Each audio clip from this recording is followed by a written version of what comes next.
আগে শারীরিকভাবে সুস্থ হয়ে উঠি, তারপর সংগঠনের বিষয়ে কোনো কথা হয়েছে? না, সংগঠনের বিষয়ে কথা হওয়ার পরিস্থিতি এখন নেই।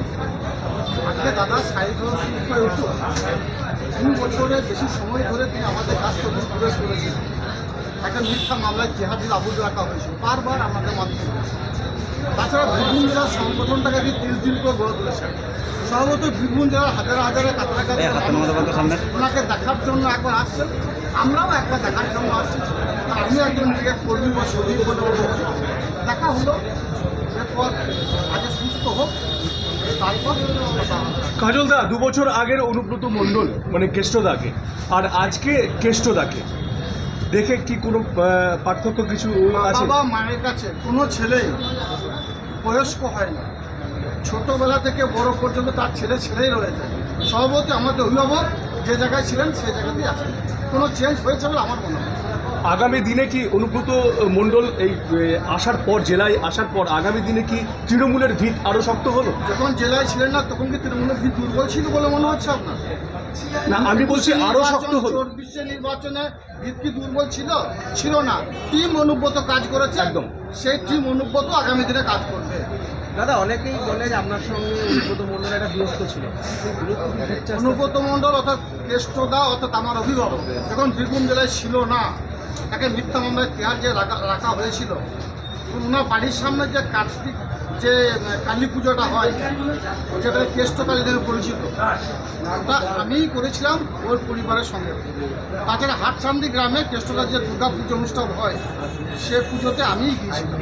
ওই পরিবারটার সঙ্গে আমার একটা নিত্য নৈমিত্তিক যোগ সব সময় আছে। উনি আমার অভিভাবক, আমি নিজেকে ওই পরিবারের সদস্য বলে মনে করি। বাকি কে কী বললো কে কী বললো না সে নিয়ে আমাকে যা আসে না। কেউ যদি আপনাকে বলে আপনার কাকে আপনার কানটা নিয়ে পাওয়াল, আপনি কানটা দিকে কানে হাত দেবেন না কাকে পিছনে ছুটবেন? নিশ্চয় কাকে পিছনে ছুটবে, কানে হাত দিয়ে দেখবেন, তো সেটা দেখায় ভালো বলে মনে করি। আর অনুব্রত মণ্ডল আমার অভিভাবক, আমার রাজনৈতিক গুরু। আজ পর্যন্ত একটা মিডিয়া বন্ধু সাংবাদিক দেখাতে পারবেন না যে কোনো সময় অনুব্রত মণ্ডল মহাশয়ের সঙ্গে আমার তুতুমেমা হয়েছে, ঝগড়াঝাটি হয়েছে, বাক বিতরণটা হয়েছে। আজ পর্যন্ত হয়নি, আগামী দিনও হবে না। এটা মিডিয়ার একটা অংশের বানানো গল্প ছাড়া আর কিছু নয়। দাদা, কেষ্টদা সবাইকে নিয়ে একসাথে চলার একটা বার্তা দিয়েছেন একটা কিছুদিন আগে। বার্তা এখন দিয়েছেন, কিন্তু বিগত দিনও একসঙ্গে নিয়ে চলেছিলেন। এখন আগের মধ্যে কোনো তফাৎ নেই। বিগত দিনও সবাইকে নিয়ে চলেছিলেন, আগামী দিনও সবাইকে নিয়ে চলবেন। এ বিষয়ে দ্বিমতে কোনো অবকাশ আছে বলে আমার মনে হয় না। দাদা, এবার কোর কমিটির বৈঠক হবে না জেলা কমিটির বৈঠক? বৈঠক সব রকমই বৈঠক হবে। রাজ্য নেতৃত্ব যে নির্দেশ দেবে সেই নির্দেশটাকে পালন করাই হচ্ছে আমাদের কাজ। কোর কমিটির বৈঠক হলে কোর কমিটির বৈঠক হবে, জেলা কমিটির বৈঠক জেলা কমিটির বৈঠক, সবই চলবে, সবই হবে।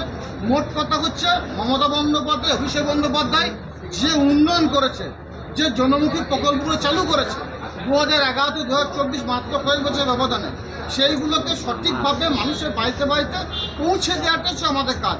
সেটাই আমরা পালন করব। কোর কমিটি যাতে সে কোর কমিটির মাধ্যমে হোক, জেলা কমিটির মাধ্যমে হোক, বুথ কমিটির মাধ্যমে হোক। কোর কমিটির বৈঠক হলে কি অনুব্রত মণ্ডল থাকবেন সেই বৈঠকে? না থাকার তো কোনো প্রশ্ন ওঠে না।